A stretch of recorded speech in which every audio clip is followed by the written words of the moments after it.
Assalamualaikum warahmatullahi wabarakatuh. Bismillah walhamdulillah wassalatu wassalam ala rasulillah wa ala alihi wa sahbihi wa mawalah wa la hawla wa la quwata illa billah.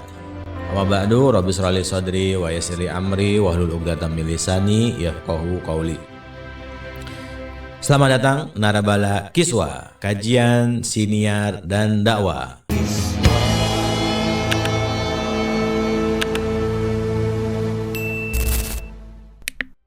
Alhamdulillah, Narabala sekalian, di episode kali ini kita akan melanjutkan pembahasan yang sempat terputus karena durasi waktu. Kita akan melanjutkan. Di episode sebelumnya sudah membahas tentang kaidah umum yang ke-19, part pertama. Hari ini kita akan melanjutkan dari kaidah sebelumnya, masih dalam pembahasan makin banyak pekerjaan, makin besar ganjaran. Apa yang akan kita garis bawahi dari episode kali ini? Mari kita simak Mas Riza. Kepada beliau kami persilakan. Terima kasih Mas Atung. Wah semuanya, berjumpa lagi ya. Sudah 2 episode ini kita diguyur hujan ya. Ya maklum ini bulan November ya. Kita seperti biasa, sebelum kita mulai kita baca suratul Fatihah, kita kirimkan kepada guru-guru kita, kepada orang tua kita, kepada para musonif ya. Semoga keberkahan beliau-beliau semuanya ya nurun ke kita semua. Al-Fatihah. Bismillahirrahmanirrahim. Alhamdulillahirabbil alamin. Shiratal ladzina an'amta 'alaihim ghairil amin. Baik, Narabala Kiswah. Kita melanjutkan kaidah ke-19 Al-Qaidah Tasi' Asyroh ya, maka na aktsaro fi'lan kana aktsaro fadlan. Semakin banyak pekerjaan, semakin besar ganjaran. Nah, hanya saja pada sesi kali ini kita akan membahas pengecualian dari kaidah ini. Jadi kalau episode kemarin kita membahas aplikasinya, tatbiqotnya. Nah, pada sesi ini dan mungkin sesi-sesi berikutnya kita akan membahas pengecualiannya. Karena rupanya pengecualiannya ini sangat banyak sekali ya. Nah, kita mulai dengan nadzoman ya. Bismillahirrahmanirrahim. Qala al-mu'allif rahimahullahu taala wa nafa'ana bihi wa ulumihi wa madana bi asrarihi fid dharain amin. Al-qaidah tasi' asyroh maka na aktsaro fi'lan kana aktsaro fadlan. Wa akhraju an dzaka bid'a asyri fahakaha manzumatan kadurri. Fuqaha mengecualikan belasan dari kaidah terang. Aku rangkai dalam puisi bak mutiara gemilang.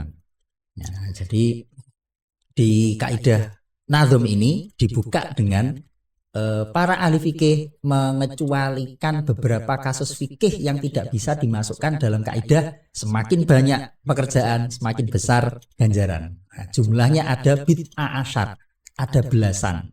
Jadi dalam tradisi Arab ini sedikit ke sastra ya. Dalam tradisi Arab untuk menyebut mungkin di bahasa kita gitu ya ada belasan.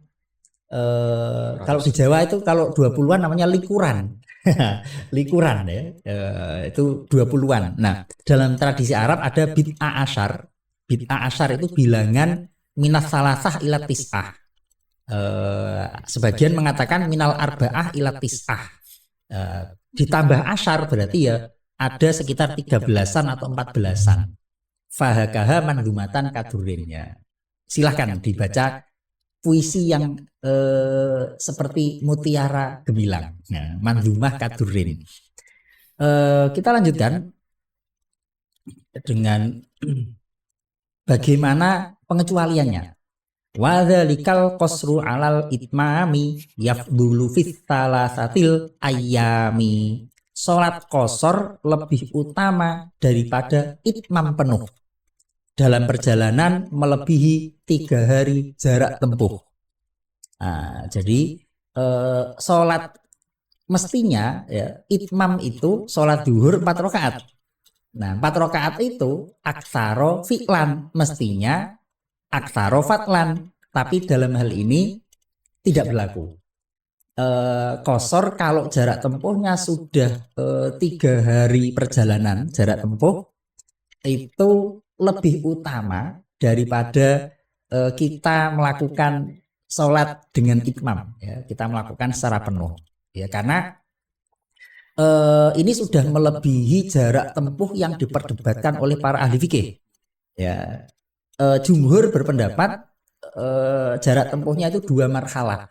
Sementara mazhabnya Imam Abu Hanifah 3 marhalah. Lah kalau sudah 3 marhalah, sudah al-khuruj minal khilaf, maka disunah lebih baik kita mengambil yang qashar. Ya. Jadi karena apa ya? Ini rukhsah itu sodakotun tasodakallahu biha alaikum. Itu adalah hidangan dari Allah yang disajikan oleh Allah kepada kita.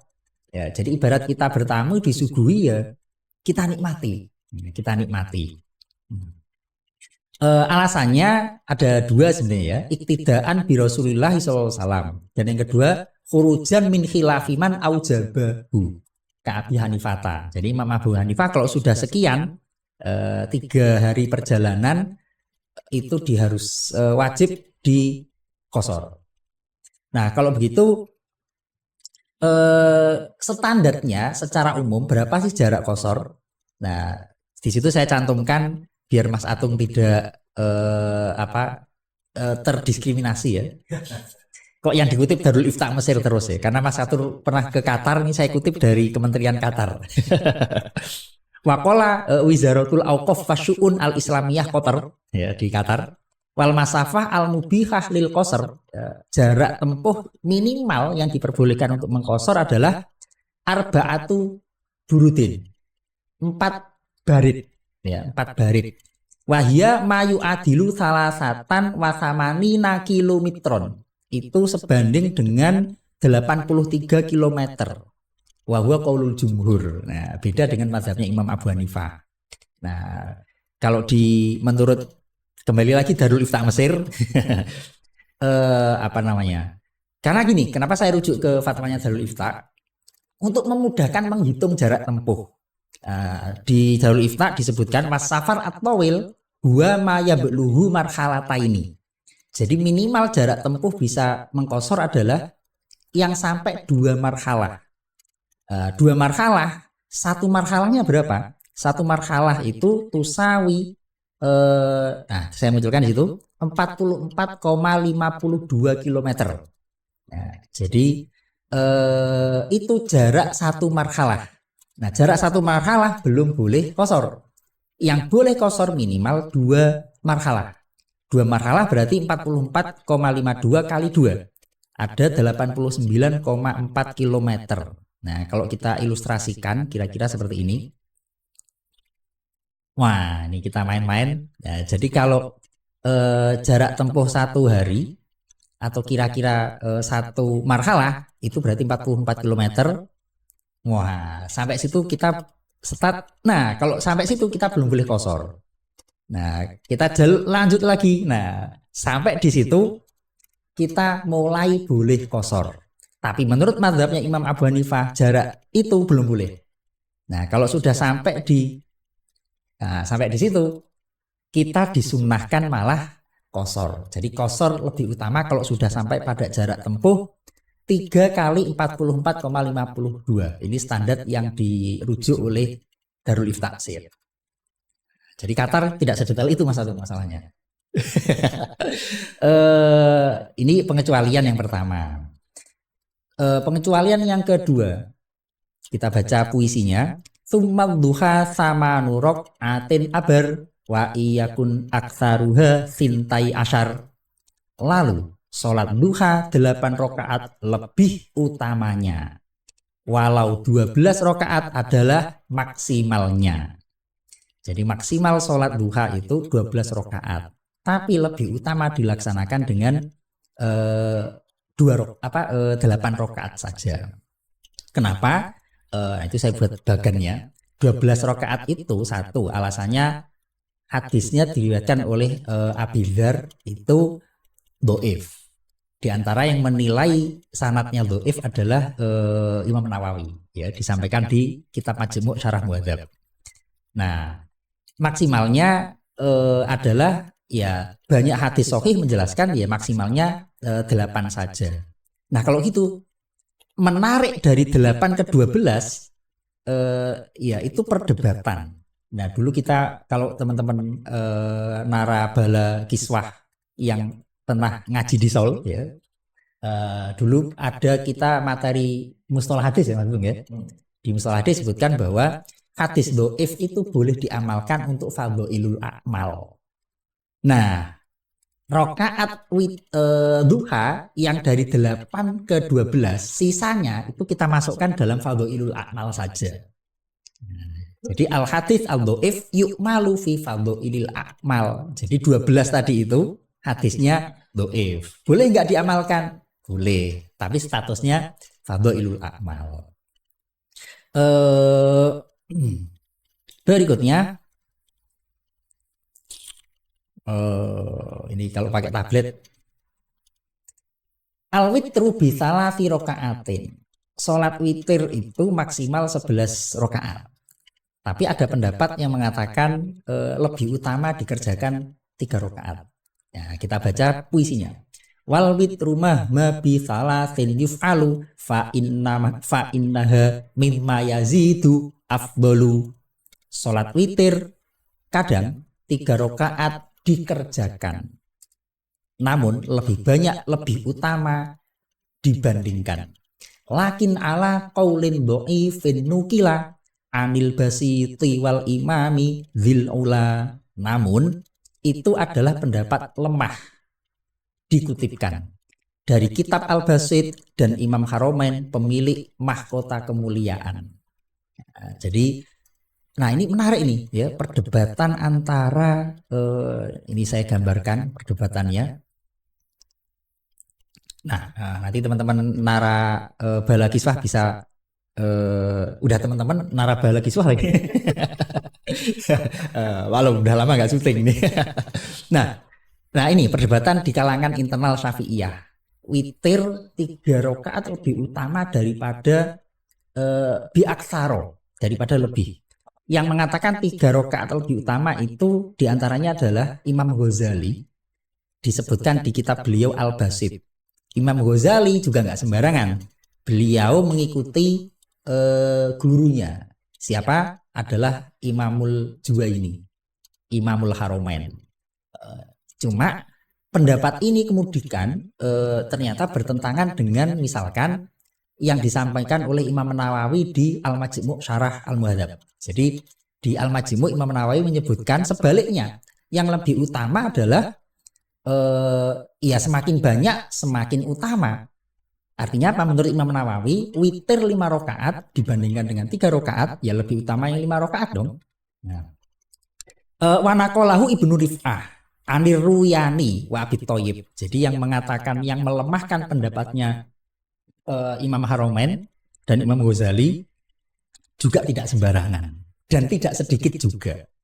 Nah, ternyata waqala Ibnul Ustad. Siapakah Ibnul Ustad? Ibnul Ustad ini adalah Imam Rafi'i ya. Jadi ini bapaknya memang Ustad dan termasuk tokoh top ya. Ada banyak kok sebenarnya ulama itu yang ini ya keturunan intelektual. Jadi apa Imam Rafi'i ini Gus lah kira-kira ya. Nah ini rame soal feodal gitu ya. Para ulama banyak kok yang putranya bahkan cucunya itu menjadi ulama terkenal. Ibnu Rus itu kakeknya ulama top ya. Makanya kalau di Bidayatul Mujtahid ya, narabala kisah membaca waqala jadi itu memang kakeknya Ibnu Rus sendiri ya. Nah, waqala al Ustad saya tambahi dalam tanda kurung, kalau di Asbah wa Nadhair nggak ada dalam tanda kurungnya. Yang dimaksud Ibnul Ustad adalah Al Imam Ar-Rafi'i ya, yang bagi al-qat'u bihi. Ya, kata Imam Ar-Rafi'i yang paling layak untuk difatwakan adalah yang dijadikan keputusan Basul Masail kira-kira gitu adalah pendapatnya Imam Nawawi yang ada di Syarah Muhadzab. Terus kita mengatakan juga sopan ini sama Imam Al-Ghazali. Tradisi pesantren itu malah tradisi ilmiah ya. Bahkan seorang santri kalau dalam risetnya mengharuskan dia untuk menyimpulkan pendapatnya bertentangan dengan gurunya, kalau kata Mas Atung, why not? Ya, itu tradisi ilmiah dan ini berlaku di pesantren ya. Imam Syafi'i itu kurang apa hormatnya kepada guru-gurunya ya. Guru-gurunya Imam Syafi'i ya, Abu Yusuf, murid-muridnya Imam Abu Hanifah itu guru-gurunya Imam Syafi'i. Tapi Imam Syafi'i kemudian bertolak belakang dalam hal seleksi hadis. Ya, jadi guru-gurunya menolak hadis ahad, Imam Syafi'i menerima hadis ahad. Imam Syafi'i mendapat gelar Nasirus Sunnah gitu ya. Itu karena Imam Syafi'i berani mengemukakan pendapat yang bertentangan dengan gurunya dalam konteks ini ya. Nah, ini diantara contoh pengecualian. Tapi pengecualian untuk kasus ini dianggap doif. Tapi sedoif-doifnya ini yang mengemukakan juga bukan orang sembarangan ya. Di antaranya adalah Imam Ghazali dan Imam Haramain Al-Juwaini. Pengecualian yang berikutnya, sholatus subhi afdolu. Maaf, kita baca puisinya. Kadza sholatus subhi kanat afdola min ghairiha wa iyakunna atwala. Juga sholat subuh lebih utama jenjang meski yang lain lebih panjang. Sholat subuh itu jumlah rokaatnya dibanding dengan sholat yang lain lebih sedikit ya, cuma 2 rokaat. Tapi kan waktunya orang tidur. 2 rokaat sih, tapi pas waktunya orang tidur ya. Beban yang berat. Ya itu yang bikin berat ya. Tapi dari segi rokaatnya lebih sedikit. Nah, makanya di Asbahwan Nadzair disebutkan sholatus subuhi afdolu min sairis sholawat. Sholat subuh lebih utama dibandingkan dengan semua sholat. Ma'annaha aksor min ghairiha. Sementara jumlah rokaatnya lebih ringkas. Kalau kita pakai kaidah maka na aktsaro fi'lan karena aktsaro fatlan dong. Tapi ini masuk dalam pengecualian. Ya. Kira-kira itu sebagai bahan pembuka ya. Kita lanjutkan dengan obrolan. Ya, sebelum obrolan pada konten isinya, tadi saya mengangan-angan, kayaknya Mas Rizal langsung mengamalkan ilmunya. Jadi kenapa dipilih teman-teman Narabala Kiswah? Karena itu lebih banyak lafadznya daripada cuma Narabala. Aksaro fi'lan. Jadi kata-katanya lebih banyak, jadi pahalanya lebih banyak teman-teman Narabala Kiswah. Oke. Di sinilah semakin kita mendalami ya tentang bagaimana amalan-amalan atau ibadah yang itu lebih melelahkan, maka itu ganjarannya lebih banyak. Tapi ini kita membahas tentang pengecualian ya, pengecualian. Sebelum pada pembahasan yang tentang qasar atau meringkas sholat itu ya. Tadi kok dibahasnya tuh antara waktu ya, kalau di Darul Ifta itu tentang waktunya, ya, masafahnya, qasar dibahas tentang waktunya 3 hari, tapi yang tadi qaul dari Qatar tadi lebih kepada jarak tempuhnya. Itu gimana, Mas? Jadi gini, itu juga saya coba cari-cari di sejumlah referensi ya. Memang agak gini. Kadang ada sebagian teks menyebut mengkonversi hitungannya Imam Abu Hanifah itu 3 marhalah, bahkan ada beberapa yang menyebut lebih pendek daripada 2 marhalahnya Imam Syafi'i ya. Tapi saya mendapati misalkan nanti Narabala bisa download ya, saya kutipkan di buku ini. Kalau di Asbah jelas nggak ada ya. Saya dapatkan misalkan di hitungannya di mazhabnya Imam Abu Hanifah ya, di Raddul Mukhtar Al-Durrul Mukhtar, ini kitab babon di dalam mazhabnya Imam Abu Hanifah. Di sana disebutkan bahwa at-takdir bisalasati marofila qoribun minat takdiri bisalasati ayamin. Nah, ketemunya di situ. Jadi kalau anak pondok biasanya menerjemahkan at-takdir itu memperkirakan ya. Saya sangat tidak sepakat. At-takdir itu memastikan. Jadi memastikan konversi perhitungan 3 marhalah dengan 3 hari itu lebih dekat li'anal mu'tad minas sair fi kulli yaumin marhalatun wahidatun. Jadi kira-kira gini. Zaman dulu belum ada standar hitungan standar satuan jarak. Orang menghitung jarak tempuh itu ya pakai waktu. Bekerja sehari. Kalau kata orang Jawa sekesuk, berarti sepagi. Nah, di Arab 3 hari atau 1 hari itu biasanya jarak tempuhnya 1 marhalah. Jadi ketika 2 marhalah ya berarti 2 hari. 3 marhalah berarti ya 3 hari. Nah, di kitab yang kita baca, di puisi yang kita baca disebutkan satuan jaraknya adalah waktu. Nah, titik temunya adalah biasanya 1 hari itu 1 marhalah. Berarti kalau 2 hari 2 marhalah, 3 hari 3 marhalah. Nah, yang dilihat bukan satuan waktunya. Tapi yang dilihat adalah dalam 1 marhalah, dalam 1 hari itu biasanya orang dulu mencapai berapa kilometer jauhnya, jaraknya. Nah, kemudian yang diambil adalah satuan jaraknya, bukan satuan waktunya. Makanya ketemu kan konversinya tadi 90 berapa tadi? 89 kalau Darul Ifta 89 itu 2 marhalah karena 1 marhalahnya adalah 44. 1 hari biasanya orang zaman dulu itu mencapai jarak 44 km. Kalau Jakarta ke Bekasi belum sampai lah ya. Belum. Baru 27. Berarti 2 kali lagi. Nah, jadi yang tertulis memang satuan waktu, tapi yang dipakai standar adalah satuan jarak tempuhnya. Jadi itu satuan klasik. Oke, itu tentang kosernya. Nah, yang kita bahas terkait dengan kaidah ini adalah bahwa ternyata meskipun diperbolehkan qashar, seseorang lebih baik mengambil qashar yang notabene dia lebih pendek bilangan rakaatnya daripada yang itmam atau apa istilah itmam itu ya? Normal. Orang yang normal duhur 4 rakaat dengan yang qashar 2 rakaat. Ini kaidah ini tidak berlaku mengambil zuhur yang 4 rakaat, tetapi yang lebih berlaku adalah yang qashar. Yang qashar. Mengapa bisa begitu, Mas? 1. Khilafan liman aujabahu. Dulu ada kaidah al-khuruj minal khilaf mustahabun. Itu 1. Jadi perdebatannya siapa? Ya antara mayoritas dengan mazhabnya Imam Abu Hanifah.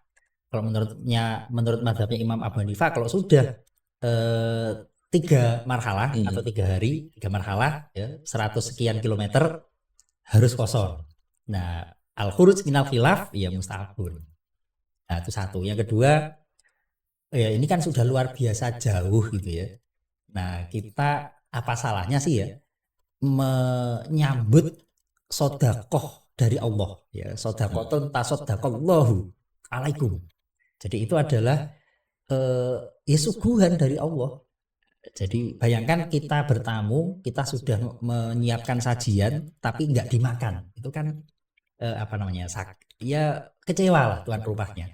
Nah, ini sebaiknya kita ambil sajian hidangan dari Allah. Niatnya itu ya, wah ini hadiah dari Allah, sehingga ya kadang kalau kita mengambil rukhsah itu kan ada semacam beban psikologis ya.